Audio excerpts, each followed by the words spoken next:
साथियों, advocate Narendra Joshi social media platform पर आपका हार्दिक स्वागत है।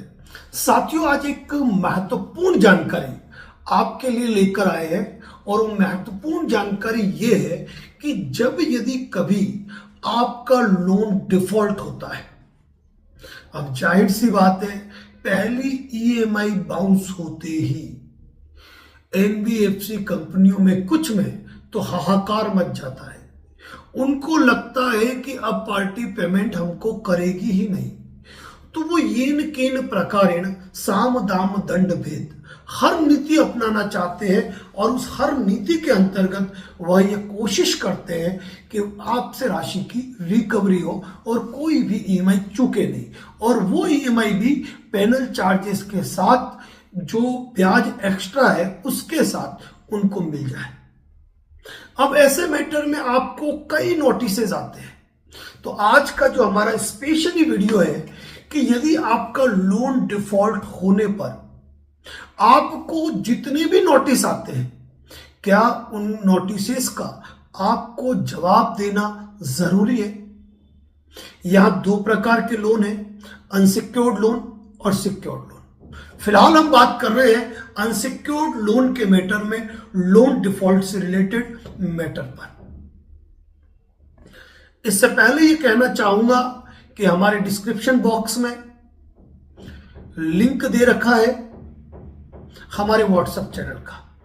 यदि आप चाहते हैं कि हमारी महत्वपूर्ण पोस्ट और मेन जानकारियां वहां पे अपडेट होती है, वह आपको मिलती रहे, तो डिस्क्रिप्शन बॉक्स में जाकर लिंक क्लिक करके हमें व्हाट्सएप चैनल पर फॉलो करें ताकि आपको वहां पर भी अपडेट मिलती रहे। अब बात करते हैं साथियों टॉपिक टू टॉपिक। आपका लोन डिफॉल्ट हो गया। अब लोन डिफॉल्ट होने पर आपको ढेरों नोटिसेज आते हैं। कभी कंपनी के नाम से आता है, कभी वकील के नाम से आता है, कभी कोर्ट के नाम से आता है, कभी आर्बिट्रेशन के नाम पे आता है, कभी अनपढ़ नोटिस आता है। अभी सोचने की बात होगी कि अनपढ़ नोटिस का शब्द हम क्यों इस्तेमाल कर रहे हैं। तो आज टॉपिक टू टॉपिक हम चर्चा करेंगे, क्योंकि कई यूट्यूब चैनल पर आपको यह कहा जाता है कि प्रत्येक नोटिस का जवाब देना जरूरी होता है, लेकिन आज हम आपको यह बताएंगे कि आपको कौन से नोटिस का जवाब देना जरूरी है। तो सबसे पहली बात यह सुन लीजिए कि प्रत्येक वो नोटिस जो लीगल हो और जिसका जवाब देना मैंडेटरी हो और जिसका जवाब न दिए जाने पर आपके विरुद्ध कार्रवाई की जा सकती है, उन मैटर में आपको रिप्लाई देना चाहिए। अब हमें कैसे पता लगे कि कौन सा नोटिस इंपॉर्टेंट है और कौन सा नहीं, तो उसके लिए जाहिर सी बात है कि जिनसे भी आप, जो आपके एडवोकेट्स हैं, चाहे आपके लोकल एरियाज के हैं या किसी ऑनलाइन एडवोकेट से आप कंसल्टेशन में हैं, तो ऐसी स्थिति में आप उनसे संपर्क करोगे, उनको व्हाट्सएप पर नोटिस भेजोगे, वो पढ़कर बता देंगे कि कौन सा नोटिस जायज है और कौन सा जो नोटिस ऐसा है जिसके जवाब देने की आवश्यकता भी नहीं है। लेकिन कई साथी ऐसे हैं जिनके छोटे बड़े लोन है, 10,000, 20,000, 50,000, लाख, तो उनकी स्थिति नहीं है कि वह किसी एडवोकेट को अफोर्ड कर पाए। तो इस वीडियो को ध्यान से सुन लीजिए ताकि आज के बाद आपको कोई कंफ्यूजन हो ही नहीं। आज के वीडियो का जो टॉपिक है वो है कि क्या लोन डिफॉल्टर को हर नोटिस का जवाब देना जरूरी होता है, कौन से नोटिस खतरनाक होते हैं।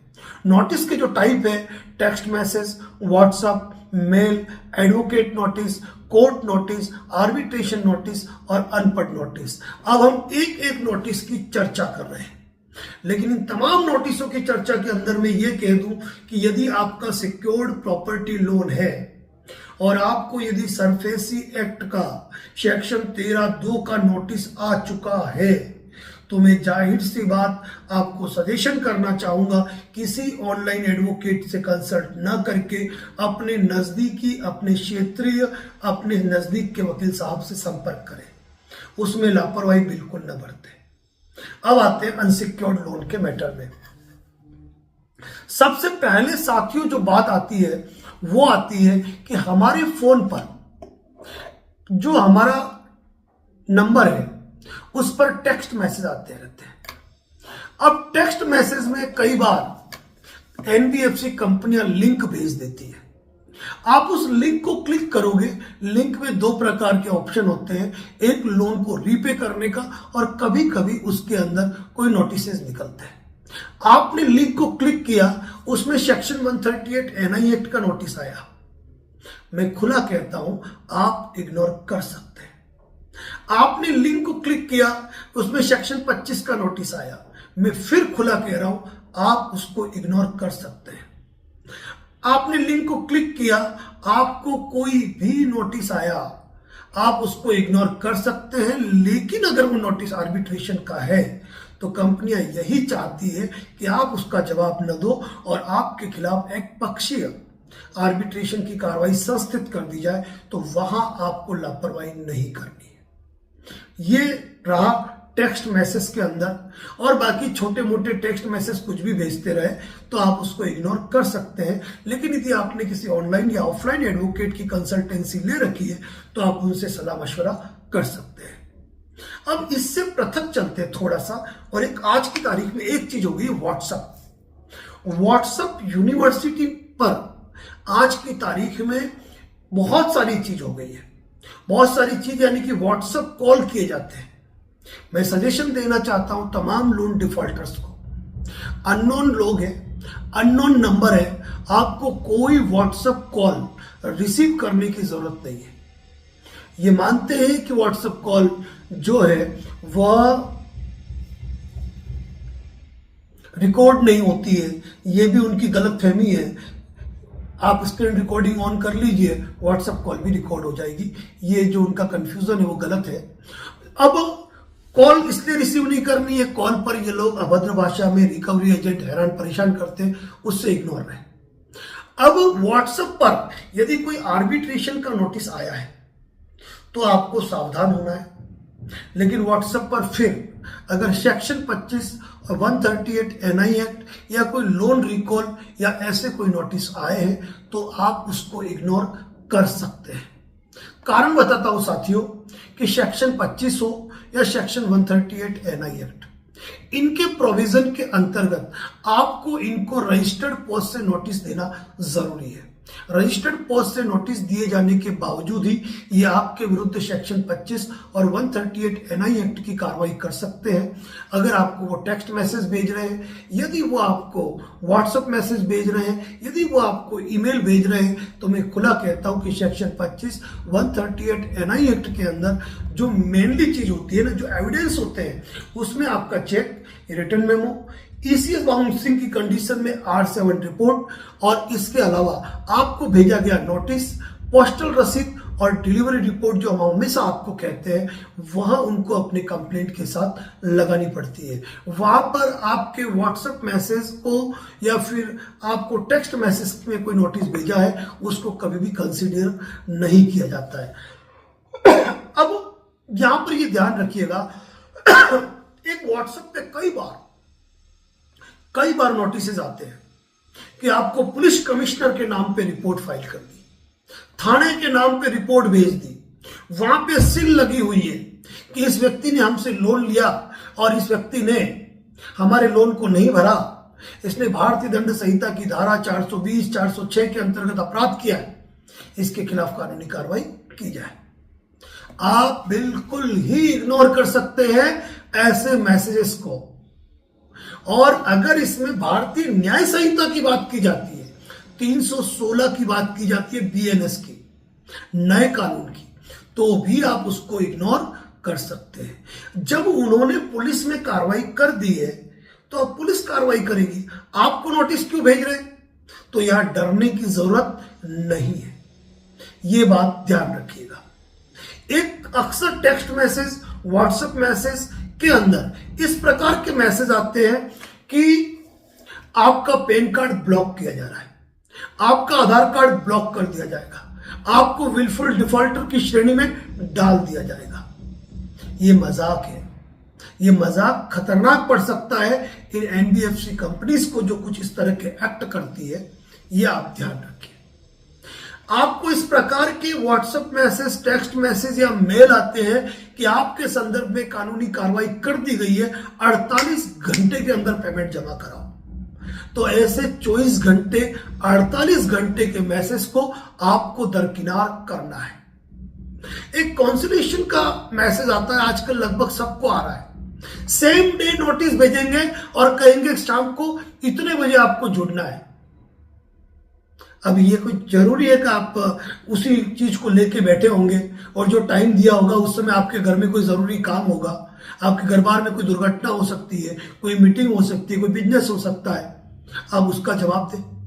कोई जरूरी नहीं है, वो आपकी व्यक्तिगत इच्छा है कि आप जुड़ना चाहें या न जुड़ना चाहें। एक्चुअली एक बात आपको ध्यान रखने की बहुत ज्यादा जरूरत है कि इनके पास एक स्पेसिफिक फॉर्मेट बने हुए हैं। 2, 4, 6, 10, 12 जितने भी नोटिस भेज रहे हैं ना, उनके पास एक स्पेसिफिक फॉर्मेट बने हुए हैं। यानी कि वो करते कुछ भी नहीं है, करते कुछ भी नहीं है, वो केवल ऊपर का नाम चेंज किया, छोटा सा एड्रेस चेंज किया, लोन अकाउंट नंबर चेंज किया, ऊपर की डेट चेंज की और एक साथ सभी को चिपका देते हैं। यदि आप एक एक ऐसे नोटिस का जवाब देने लगे ना, एक एक ऐसे नोटिस का जवाब देने लगे, न तो आप अपना रोजगार कर पाओगे, न आप अपनी नौकरी पे जाओगे, और जितना खर्चा, यानी कि कहूंगा जितने में आपका सेटलमेंट हो जाएगा उससे ज्यादा खर्चा तो आपको कोर्ट प्रोसेस का, वकीलों का नोटिस भिजवाने का खर्चा लग जाता है। इसीलिए हर नोटिस को आपको गंभीरता से लेने की जरूरत नहीं है, क्योंकि 99% इनके जो नोटिस होते हैं ना, वो फेक होते हैं। अब पुलिस कमिश्नर को रिपोर्ट भेज रहे हैं, पुलिस थाने को रिपोर्ट भेज रहे हैं, आपको डरा रहे हैं कि आईपीसी में, बीएनएस में आपके खिलाफ मुकदमा दर्ज करा देंगे, आपको कह रहे हैं कि आपका पैन कार्ड ब्लॉक करा देंगे, आपको कह रहे हैं कि आपका आधार कार्ड ब्लॉक करा देंगे, आपको कह रहे हैं कि आपको विलफुल डिफॉल्टर बना देंगे। तो साथियों, यहां पे आपको अपनी चालाकी रखनी पड़ेगी, आपको इतना समझदार बनना पड़ेगा कि किन नोटिस को इग्नोर करना है और किन नोटिस को इग्नोर नहीं करना है। अब मेल की बात करते हैं, तो मेल पे भी मैं एक ही बात कहूंगा, यदि आपको आर्बिट्रेशन से संबंधित कोई मेल आता है तो आपको उस पर अवेयर होने की जरूरत है, क्योंकि यदि आप इनके प्रत्येक नोटिस के जवाब देना चाहोगे ना, तो यह आपके लिए संभव ही नहीं हो पाएगा। न तो आप अपने काम पे जा, क्योंकि कारण क्या है, इनके पास फिक्स फॉर्मेट बने हुए, आज एक भेजा, कल दूसरा भेजा, परसों तीसरा भेजा। हमारे एक दर्शक है, उनको आर्बिट्रेशन का नोटिस, पहला नोटिस आया, उन्होंने उसका जवाब दिया, दूसरा नोटिस आया, उन्होंने उसका जवाब दिया, तीसरा नोटिस फिर भी आर्बिट्रेशन ने दिया, आर्बिट्रेटर को ऑब्जेक्शन भेजा, उसके बाद आर्बिट्रेटर ने जब सेकंड भेजा ना, तो उन्होंने एक खतरनाक रिप्लाई भेजा, और उस खतरनाक रिप्लाई को भेजने पे आर्बिट्रेशन की प्रक्रिया तो बंद हुई, लेकिन उनको भेजा गया पुलिस कमिश्नर को कंप्लेंट किया हुआ लेटर कि अब आपके खिलाफ हम आपराधिक कार्रवाई करेंगे। लोन डिफॉल्ट होना एक सिविल मैटर है, एक सिविल डिफॉल्ट है, वो कोई क्राइम नहीं है कि आपके खिलाफ एफआईआर दर्ज हो जाए। इस बात को आपको ध्यान रखने की आवश्यकता है। इसके बाद मैं कहूंगा एडवोकेट नोटिस, वकील का नोटिस। अब वकील के नोटिस में भी है ना, आप थोड़ा सा दिमाग लगाओगे तो इस चीज को जान पाओगे कि आधे नोटिस आपको फर्जी आते हैं, जहां ना उस एडवोकेट की मेल आईडी होती है, ना उस एडवोकेट का एड्रेस होता है, और होता है तो कंपनी का एड्रेस लिख दिया जाता है। प्रत्येक एडवोकेट का अपना एक चैम्बर होता है, अपना एक ऑफिस होता है, और कईयों का जिनका ऑफिसेज नहीं है वो अपने घर के एड्रेसेस से भेजते हैं, जो कि कंपनी के एड्रेसेस से काफी डिफर होता है। ये आपको समझने की जरूरत है। और एक एडवोकेट जब आपको, एक लीगली एडवोकेट जब आपको नोटिस भेजेगा ना, तो वो आपको रजिस्टर्ड पोस्ट के जरिए भेजेगा, वो कभी भी व्हाट्सएप मेल वगैरह का सपोर्ट नहीं लेता है। और एडवोकेट के नाम से जो नोटिस आ रहा है, यदि उसके पीछे @ या उसकी मेल आईडी के अंदर यदि कंपनी की मेल आईडी लिखी है, तो आप यकीन मान सकते हो कि वह कहीं ना कहीं लॉयर है, वह एडवोकेट नहीं है। लॉयर एंड एडवोकेट के बीच का अंतर मैं आपको समझाऊंगा तो और थोड़ा सा वक्त लग जाएगा, लेकिन एक बात कह लूं कि जो कोर्ट में प्रैक्टिस करते हैं, जो बार काउंसिल से रजिस्टर्ड है, जो अपने पक्षकारों की पैरवी करते हैं, जो कोर्ट में प्रैक्टिस करते हैं, वह एडवोकेट होते हैं। और लॉयर प्रत्येक वह व्यक्ति होता है जिसने कि LLB की पढ़ाई कर रखी हो। तो एक लॉयर और एक एडवोकेट के अंतर को आपको समझना जरूरी होगा। साथ ही यहां पर बात कर रहा हूं कोर्ट नोटिस की। आजकल तो आप देखते हैं कि CBI, ED और कोर्ट तक की फर्जी सीलें बनती जा रही है। तो यहां पर जब भी आपको कोर्ट का कोई नोटिस आता है कि कोर्ट में कोई केस आपके खिलाफ दर्ज है, तो क्या वास्तव में आपके खिलाफ कोर्ट में कोई केस दर्ज है, तो उसका आप खुद पता लगा सकते हैं। एक एप्लीकेशन है जो आप, अगर आप आईफोन यूज करते हैं तो iOS जो यूज कर रहे हैं आप, तो उनके स्टोर के अंदर आप ई कोर्ट के नाम से उसको डाउनलोड कर सकते हैं। और यदि आप एंड्रॉयड यूज करते हैं तो एंड्रॉयड में भी आप प्ले स्टोर पर जाकर उस एप्लीकेशन को डाउनलोड कर सकते हैं और आप गूगल पे देख सकते हैं कि ई कोर्ट पर अपने केस को, सॉरी यूट्यूब पर सर्च कर सकते हैं कि ई कोर्ट में अपने केस को कैसे सर्च करें। वैसे इस मैटर में मैंने डिटेल वीडियो बना रखा है इसी यूट्यूब चैनल पर कि यदि आप लोन डिफॉल्टर है और आपके खिलाफ कोई कोर्ट केस है तो आप कैसे पता लगा सकते हो, वहां पे आपको डिटेल इसकी मिल जाएगी। तो आप यहां पता लगा सकते हो क्या वास्तव में आपके खिलाफ कोई मुकदमा है या नहीं है। जब यदि कोर्ट से कोई नोटिस आता है तो यहां पर भी मैं आपको एक बात कहना चाहूंगा कि यहां दो प्रकार के नोटिसेस होते हैं।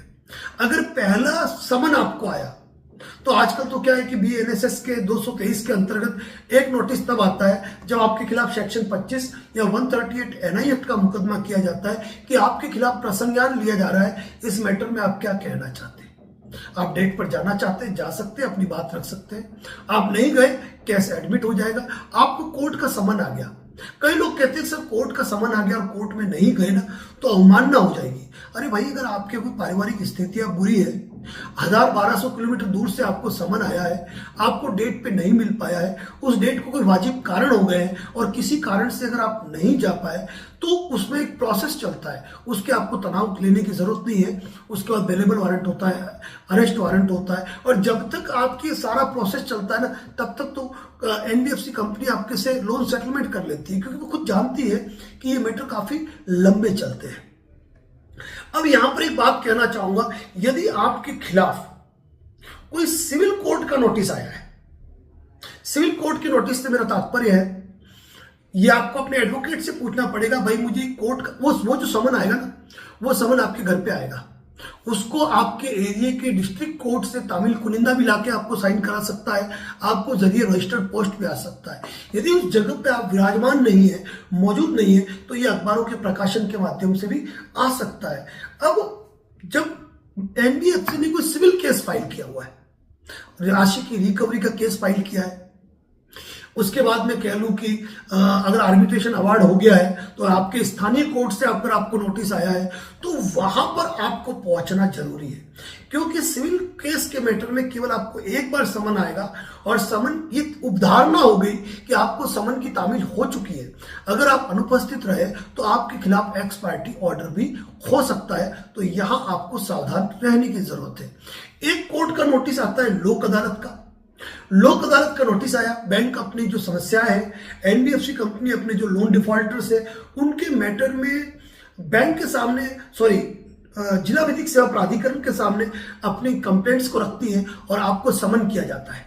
यदि आपके पास पैसा है, यदि आपको लगता है कि सेटलमेंट के चांस है तो आप कोर्ट जा सकते हैं। लेकिन यहां पर दो बातें ध्यान रखिएगा, कोई जज साहब सेटलमेंट नहीं कराएंगे, वहां बैंक के कर्मचारी बैठे होंगे। आप दोनों आपस में मध्यस्थता वार्ता करके यदि ऐसा लगता है कि लोन सेटल हो रहा है और आप राशि देने में समर्थ हैं तो आप राशि चुकाओ, हाथों हाथ आपका मामला खत्म। यदि लोक अदालत में कोई मैटर यदि आपका सेटल हो गया ना तो आपको भविष्य में चिंता करने की जरूरत नहीं, बैंक आपके खिलाफ और कोई कार्रवाई कर सकता है, क्योंकि मामला जब कोर्ट में खत्म हुआ तो बैंक आगे की कोई हिम्मत नहीं करता है। अब आप लोक अदालत में गए, आप दोनों के बीच में कोई समझौता हुआ नहीं, आप वापस आ गए, कोई दिक्कत नहीं, आपके खिलाफ कोई अवार्ड नहीं होगा, कोई आदेश पारित नहीं होगा, कोई पंचायत जारी नहीं होगा, वो केस वहीं डिस्पोज हो जाएगा। अब मान लीजिए लोक अदालत का नोटिस आया और आप नहीं गए तो भी आप पर कोई फर्क नहीं पड़ेगा। लेकिन यहां एक बात कान खोल कर सुन लीजिए, बहुत ही इंपॉर्टेंट बात है कि आप कोर्ट गए, लोक अदालत में आप दोनों के बीच कोई समझौता हुआ और समझौते में आपने उसी वक्त पेमेंट जमा नहीं कराया और आपने ये तय कर लिया कि मतलब लोक अदालत के अंदर तय कर लिया कि जो अमाउंट है उसमें सेटलमेंट में 1 लाख में कर रहा हूं और मैं 25 हजार की 4 EMI जमा कराऊंगा, तो इस चीज के लिए आप बाउंड हो गए। इसीलिए जो भी डिसीजन लेना सोच समझ के लीजिए। अब इससे आगे हम चलते हैं आर्बिट्रेशन नोटिस। आर्बिट्रेशन में आपको सबसे पहले कंपनी की ओर से नोटिस आ सकता है, किसी एडवोकेट का आ सकता है आर्बिट्रेटर चूज करने के लिए, फिर आर्बिट्रेटर अपॉइंटमेंट का आपको नोटिस आ सकता है, फिर आपको ये मान के चलो कि आर्बिट्रेटर का हियरिंग नोटिस आ सकता है। अब ऐसी स्थिति के अंदर आपको 4 प्रकार के जो नोटिस आते हैं, और लास्ट यदि आर्बिट्रेटर का अवार्ड पास होता है वो जरिए रजिस्टर्ड आता है। तो ये जो आर्बिट्रेशन के नोटिस है ना, ये आपको मेल पर भी आ सकते हैं, अगर आपकी मेल आईडी अपडेट नहीं है टेक्स्ट मैसेज के रूप में भी आ सकते हैं, व्हाट्सएप मैसेज के रूप में भी आ सकते हैं, और इसके साथ आपको घर पर रजिस्टर्ड पोस्ट के जरिए भी आ सकते हैं। कानून ये कहता है, विधि ये कहती है, नियम ये कहता है कि एनबीएफसी कंपनियों का नियमों का पालन करते हुए आपको ये सारे नोटिसेस जरिए रजिस्टर्ड पोस्ट भेजने चाहिए। लेकिन जहां तक मेरी जानकारी में है, बहुत कम कंपनियां इसका पालन करती है। तो आपको जब भी आर्बिट्रेटर के संबंधित कोई नोटिस आता है ना, तो आपको उसका जवाब देना है, उसकी आपत्ति देनी है। और एक बात में आपको सबसे बड़ी बात कह दूं, यदि आप लोन डिफॉल्टर हो चुके हैं, यदि आपने लोन डिफॉल्टर होने के बाद या होने के पहले, यदि आपने, मुद्दे की बात कह रहा हूं, यदि आपने कंपनी को प्रायर नोटिस दे दिया है, उसके बाद आपको मेल पे नोटिस आए, व्हाट्सएप पे नोटिस आए, टेक्स्ट मैसेज में नोटिस आए, किसी भी तरीके से नोटिस आए, तो आपको देखना है कि किस नोटिस का जवाब देना है और नहीं देना है। और अगर आपको लगता है कि नोटिस भेज रहे हैं ना और मैं जवाब देना चाहता हूं, कुछ भी नहीं, आप उसी नोटिस को जो आपने प्रायर नोटिस भेजा है, उस नोटिस की कॉपी, उसकी डाक रसीद और उसकी डिलीवरी रिपोर्ट आप पीडीएफ फाइल बना दीजिए और आप जो भी मेल आ रही है उसमें अटैच कर दीजिए और कहिए कि इस मैटर में मैं ऑलरेडी प्रायर नोटिस दे चुका हूं, आप इसका जो भी रिप्लाई करना है वह मुझे पीडीएफ फॉर्मेट के अंदर मेल अटैच करके भेजिए, मेरे घर पर रजिस्टर्ड पोस्ट भेजिए। जब तक मेरा ये नोटिस स्टैंड है, आप मेरे विरुद्ध कोई दूसरी कार्रवाई कर ही नहीं सकते। और यदि आपने प्रायर नोटिस दिया है तो आपके लिए सेक्शन 25 का रिप्लाई भी, सेक्शन 138 का रिप्लाई भी और आर्बिट्रेशन का रिप्लाई भी आपके लिए बहुत ही सहज हो जाता है। अब चर्चा करते हैं अनपढ़ नोटिस की। ये आपने बहुत पहली बार सुना होगा, अनपढ़ notice. Actually recovery agent recovery के लिए साम दाम दंड भेद हर नीति को अपनाते हैं, हर प्रक्रिया को अपनाते हैं। तो यहाँ पे अनपढ़ नोटिस क्यों कह रहा हूं, उन्होंने एक नोटिस बनवाया है, नोटिस कैसा, टेक्स्ट मैसेज में, और टेक्स्ट मैसेज में लिख दिया वही बात जो मैंने पहले बताई कि आपका पैन कार्ड ब्लॉक कर देंगे, आपका आधार कार्ड ब्लॉक कर देंगे, आपको विलफुल डिफॉल्टर में काउंट कर लेंगे, आपका केस दर्ज हो गया है, पुलिस आपके घर पे आ रही है, आपके खिलाफ एफआईआर दर्ज हो रही है, पुलिस की टीम के साथ हमारे एडवोकेट आपके घर पे पहुंचेंगे, कभी कभी स्टाम्प पे फर्जी नोटिस बना के भेजते हैं।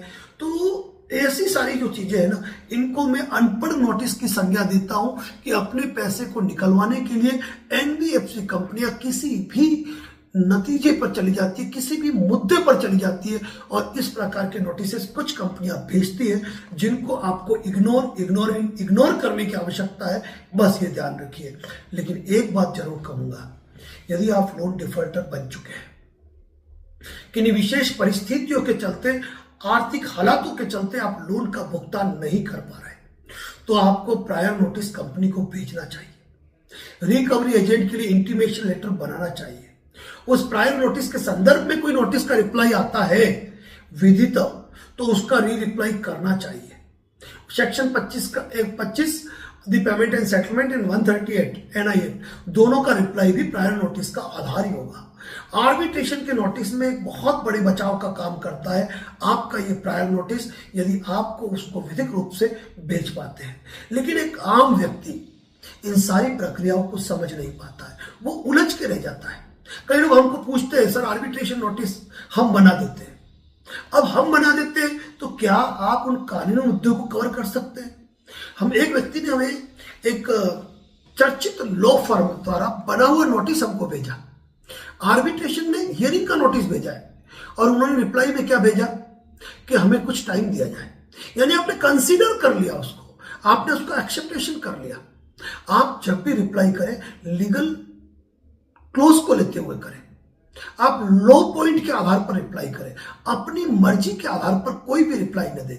साथियों, ये ध्यान रखना, अगर एनबीएफसी कंपनी जिसके कि आप लोन डिफॉल्टर है, यदि उसके हर नोटिस का यदि आप रिप्लाई करना चाहेंगे ना, सारा का सारा समय आपका इसके अंदर ही निकल जाएगा और हर नोटिस का रिप्लाई करना जरूरी नहीं है। अब मुद्दे की बात सुन लीजिए, किन नोटिस का रिप्लाई करना है। सबसे पहले आर्बिट्रेशन। अगर सेक्शन 25 और 138 एनआई एक्ट का नोटिस उन्होंने लीगली तरीके से भेजा हुआ है और आपने प्रायर नोटिस भेजा है तो आप उसका रिप्लाई करें। कोर्ट के नोटिस आते हैं, उनका रिप्लाई नहीं होता है, उसमें प्रेजेंटेशन होता है। और कोर्ट का सिविल नोटिस आया है तो लापरवाही नहीं करनी है। सेक्शन 25 में एक बार नहीं जाओगे चलेगा, 138 एनआई एक्ट में नहीं जाओगे चलेगा, लेकिन सिविल कोर्ट के मैटर में कभी आपको लापरवाही नहीं करनी है। एडवोकेट नोटिस आया है तो एक उस एडवोकेट नोटिस को कोई एडवोकेट ही आपको बता पाएगा ये नोटिस कितने लीगली फॉर्म में है। आज का मेरा वीडियो लंबा जरूर हो गया, लेकिन वीडियो मुद्दे का है, क्योंकि एडवोकेट नरेंद्र जोशी एसोसिएट पर केवल और केवल वह जानकारियां पेश होती है जो यूनिक है। रोज की तरह उसी रामायण को लेकर हम कभी आपके सामने नहीं आते हैं। हम कोशिश करते हैं नए मुद्दों को लेकर आए। यदि आपको कोई फर्जी नोटिस आए, असल नोटिस आए, आप उनकी पहचान करना चाहते हैं तो बिल्कुल आप हमसे पहचान कर सकते हैं। मैं तो एक बात कहूंगा कि यदि आप लोन डिफॉल्टर है, हमसे संपर्क में है या नहीं है, आप लिंक बॉक्स में जाएं और हमारे व्हाट्सएप चैनल को फॉलो कर लीजिए। हम वहां पर जितने भी आपके नोटिस आते हैं ना, उनके मैटर में हम जानकारी पोस्ट करते रहेंगे कि कौन सा नोटिस लीगल है, कौन सा फेक है, टोटली क्लियर करेंगे आपको। आपके मन से डर खत्म हो जाएगा। लेकिन एक बात कह रहा हूं कि यदि आप मल्टीपल लोन के शिकार हो चुके हैं, लोन के दलदल में धंस चुके हैं, कर्जे पे लेकर कर्जा चुका रहे, तब डरे नहीं। अब विकल्प निकालें, लोन भरना स्टॉप करें। जब बुरी परिस्थिति है, आज नहीं तो कल सिविल स्कोर की 12 बजनी है, कब तक बचा के रखोगे? कब तक अपने सिविल स्कोर के दामन को बचा के रखोगे? वो आज नहीं तो कल जाएगा, उसकी परवाह करनी ही नहीं है। मेरा हमेशा से कहना होता है कि यदि आप लोन डिफॉल्टर है, यदि आप प्रायर नोटिस भेजते हैं, इंटीमेशन लेटर भेजते हैं, आप नोटिस के रिप्लाई देते हैं, सेक्शन 25 का रिप्लाई, सेक्शन 138 का reply and arbitration all reply करते हैं, यकीन मान के चलना कि अनसिक्योर्ड लोन के मैटर में एक अच्छी राशि के अंदर आपका समझौता हो जाता है। एक बात और कहूंगा, कई साथी हमारे जो है वह शेयर बाजार के चक्कर में डूबे हैं। आप कभी ये मत सोचना कि मैं लोन लेकर शेयर बाजार से कमा लूंगा। ऐसा होता तो ये कंपनियां ही कर लेती, आपको लोन नहीं बांटती। साथियों, एडवोकेट नरेंद्र जोशी का ये कोशिश रहती है कि वो आपको एक डिटेल जानकारी दे पाए। मैं मानता हूं मेरे वीडियो नहीं चाहते हुए भी काफी लंबे हो जाते हैं, आप उन्हें पूरे देख नहीं पाते हैं, लेकिन मेरा सजेशन हमेशा ये रहता है कि एक बार जब भी कोई लंबा वीडियो बने ना, स्पीड बढ़ाकर उसको देखें जरूर, और जब देखें तो कान में ईयरफोन लगा के देखें। और एक बात कहना चाहूंगा सबसे पहले कि टेक्स्ट मैसेज तो आप रोज चेक कर सकते हो, व्हाट्सएप भी आप रोज चेक करते हो, घर पे रजिस्टर्ड पोस्ट आएगी आपको मालूम पड़ेगा, लेकिन ईमेल के अंदर आप इनबॉक्स ही नहीं, आप ईमेल के अंदर आप जंक बॉक्स जो है, आपका स्पैम फोल्डर है, आप उसको चेक कीजिए। जब हमने पहली बार इसकी जानकारी दी तो कई साथियों ने इस बात को स्वीकार किया कि उनके स्पैम फोल्डर के अंदर भी आर्बिट्रेशन के नोटिसेस पड़े हुए हैं, जिसका कि रिप्लाई देना चाहिए। साथियों, पूरी उम्मीद करता हूं कि एडवोकेट नरेंद्र जोशी द्वारा दिए गई हर जानकारी आपको पसंद आई होगी। साथ ही यदि आपको कोई चीज, परिचित, मित्र, रिश्तेदार, सगा, संबंधी यदि लोन के दलदल में धंस चुका है, लोन पर लोन लेकर कर्जे चुका रहा है, जीवन में कोई गलत डिसीजन लेता जा रहा है, तो उसे एक बार, सिर्फ एक बार हमारे किसी एक वीडियो का लिंक भेज के कहो कि भाई तू इस चैनल पे विजिट कर ले, तेरी हर समस्या का समाधान मौजूद है इस चैनल पर। हम कभी नहीं कहते हैं कॉल बुक करो, हम कभी नहीं कहते कि हमारी सर्विसेज लो, हम कहते हैं कि नजदीकी एडवोकेट से मिलो, और हमारे चैनल पर सारी जानकारी मौजूद है। अगर उनको सुन लोगे ना तो डर तो खत्म ही हो जाएगा। फिर भी आपको लगता है कि आपके किसी सवाल का जवाब आपको नहीं मिल पा रहा है और फिर भी आप बात करना चाहते हैं, तो आप कॉल बुक करवा सकते हैं, नंबर जो दिया हुआ डिस्प्ले पे उस पे फोन करके। लेकिन उसकी भी हमारी एक टाइम लिमिट है कि शाम को 6 बजे बाद ही कॉल होती है। धन्यवाद। जय हिंद, जय भारत, जय मेवाड़।